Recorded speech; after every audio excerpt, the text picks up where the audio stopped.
শিলিগুড়িতে সিমবক্স উদ্ধারের ঘটনায় গ্রেফতার হলো এক মাস্টারমাইন্ড। বিহার থেকে গ্রেফতার করা হয়েছে অভিযুক্তকে।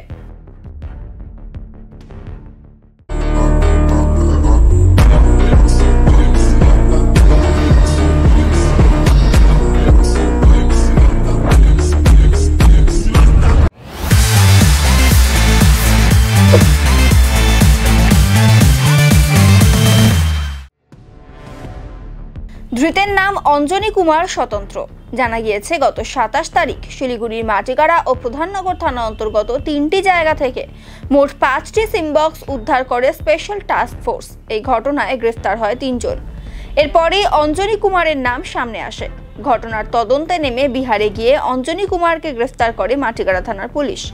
সেখানে আদালতে পেশ করে ধৃতকে ট্রানজিট রিমান্ডে শিলিগুড়িতে নিয়ে আসা হয়। মঙ্গলবার তাকে শিলিগুড়ি আদালতে পেশ করে রিমান্ডের আবেদন জানানো হয়েছে। প্রসঙ্গত, গত মে মাসে ফুলবাড়িতে একটি মোবাইলের দোকান থেকে সিমবক্স উদ্ধার হয়। এই সিমবক্স ব্যবহার করে বিভিন্ন অপরাধমূলক কাজ চালানো হচ্ছিল। গোটা সিমবক্স কাণ্ডের তদন্তে স্পেশাল টাস্ক ফোর্স এবং মাটিগাড়া থানার পুলিশ।